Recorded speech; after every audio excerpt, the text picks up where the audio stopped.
Hi everyone, welcome to another one of my RetroX mini guides. This one is going to be based on actually two topics, collections and controllers. They're relatively small, so I thought I'd combine them, plus they both start with a C, so they kind of roll off the tongue. Bit of a lame excuse, but yeah, anyway. So let's start with collections. This is a feature that was added into RetroX quite a while ago now. I just thought of highlighting it because it's a pretty cool feature. Because normally you have obviously all the different games for your systems under their respective systems, and then you've always had the all games, which just lists everything. Last played, obviously lists the last games you played, and favourites are the ones that you favourited. Just to I guess to show you the favourite ones, or how you do it, you go into a system. When you've got a game highlighted, you see at the bottom here, you've got the X, so you hit X on the controller, and bring up the game options. And basically you got just hit OK on favourite. And it'll add the game to your favourite. That's it, pretty much. So yeah. And that is as simple as it is. And then next one you go to your favourites, that will now be in my list. I'll just go there just to confirm Battletoads. There you go. See, there's a few others I favourited: Crash Bandicoot, Sonic, etc. So anyway, right, collections. If you go into collections, you'll notice there's a bunch. When it was first released, there was a bunch here that were created by the developer. So they're kind of some handy ones. You know, most played, so it shows what other people are playing, games that people have most favoured.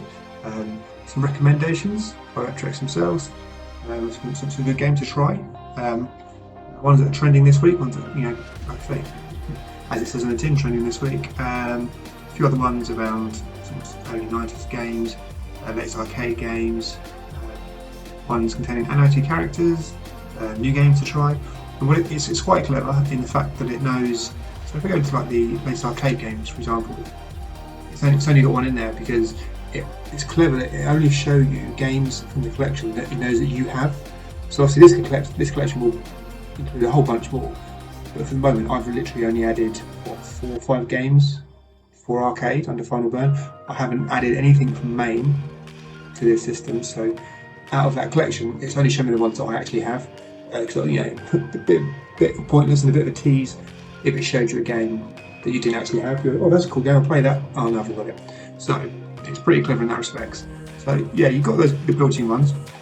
And then this one here called Arcade Memories is one that I created myself. Again, I've only got one in it because I've added more to it, but those games aren't on the system. So you can create your own custom collections. And to do that, it's very similar to favouriting a game. So if I go back to Mega Drive, my system is running a bit slow at the moment, so it's nothing to do with RetroX. It's just my PC is a bit slow anyway. So ignore that. So yeah, do the same thing. You hit X on a game that you want to add to the collection, or that you want to use to start the collection. Normally it's pretty instantaneous, but as you can see, my system's running a little bit slow then.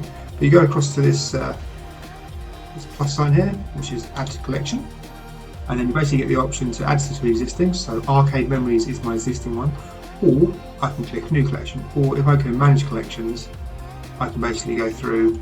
I can click on one that's pre-existing, and then I can rename or delete it. So you can basically tidy up.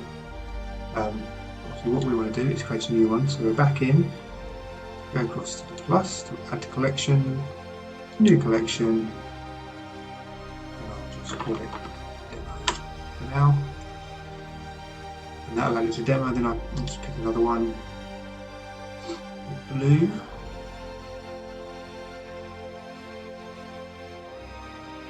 Think about it. Obviously, yeah, like I say, it's just running a little bit slow. But so now we've got the demo ones created, so I can add this onto demo as well. That's done. So now I back out to the main system. Let's go back up to collection.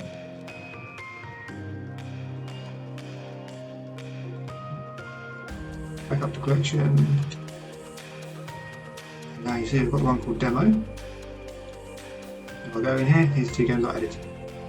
And that's, you know, so obviously you can create as many as you want. you call them what you want, and then also you can manage and rename them or delete them. So yeah, that's collections. It's quite a quick, simple guide, but I think it's a really cool feature. So like the arcade collections ones, that's kind of, I created that, for example, as ones I remember playing as a kid in the arcade. Our local swimming pool had a couple of arcade machines, which go swimming with mates, and then on the way out you stop at the arcade machines.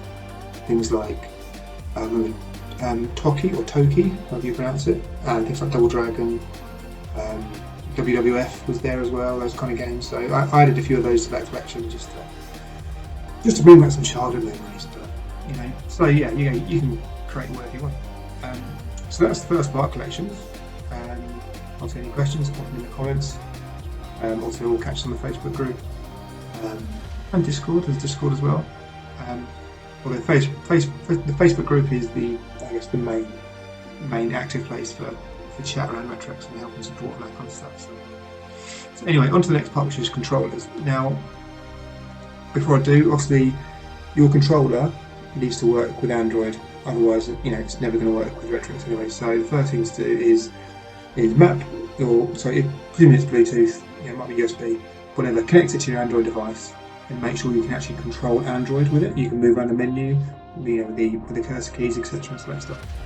If you can't, then either your device isn't compatible with Android, you need to find another one, or sometimes these devices run in different modes, so they'll run in PC mode, iOS mode, or Android mode. Make sure it's an Android mode before you sync it. So if that's the case and it's moving around, then it's going to work with RetroX. So then you jump into RetroX, and the way it works is, say from the standard ethos I've mentioned before, everything should be automatic and just work. And I think 9 times out of 10 I've never had an issue. Any controller I've used just works. At the moment I'm using an Xbox One controller that supports Bluetooth. That works absolutely fine. It picks up automatically. It all works. I don't need to do anything. But if you've got a slightly less common controller, and for whatever reason it isn't working properly, you can actually go and check it within RetroX. So presuming it's working in Android fine, if you come into RetroX itself, bring up the menu, go to Diagnostics, and then you've got gamepad codes, and then this will show the buttons and keys you're pressing. So I'll just put some random buttons on here, and you can see it's coming back. So button A, button B, moving the axis on the stick. Generally, if it's going to work, it should say things like button A, button B, X, and Y. Sometimes on other controllers, it might say things like button 1, button 2, that kind of thing, and that's when you need to remap it. So don't worry, if that happens, you can obviously just remap the keys.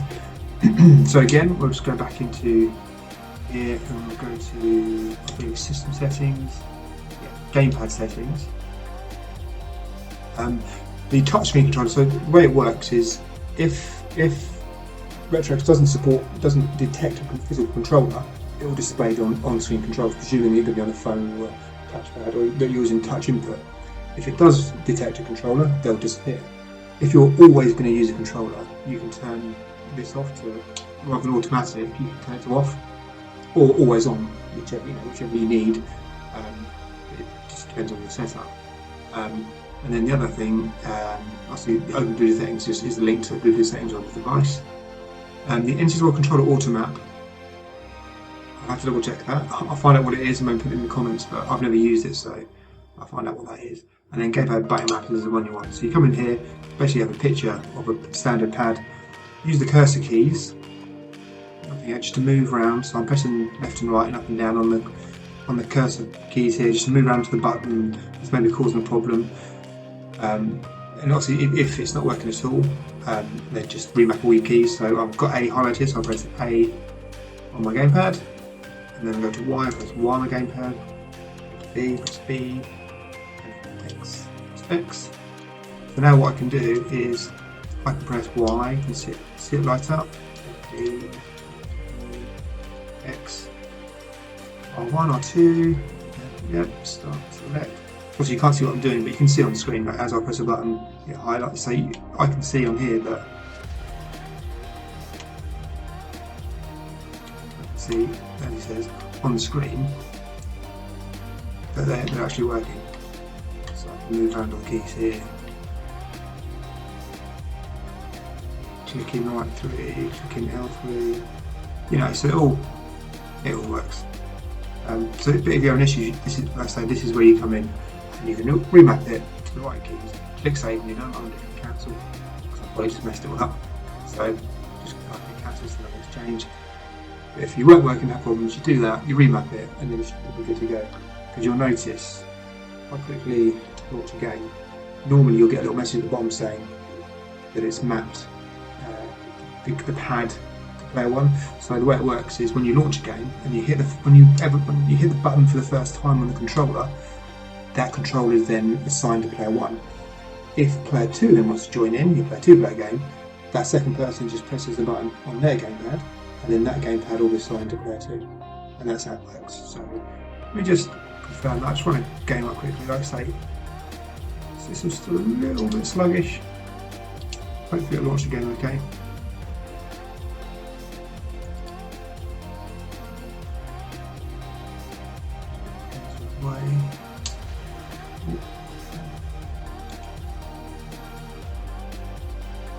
Yeah, I mean, it did pop up, but it was off the screen at the bottom here. It said virtual pad assigned to player 1. That's what the music turned down.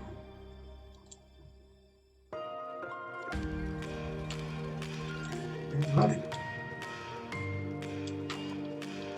Anyway, you get the idea. So I guess for controllers, just make sure the controller works on Android first. If it does, there's a good chance it's going to work in RetroX. If it doesn't, then it's probably down to mapping. Go into mapping, just remap the keys manually, and then you should be good to go.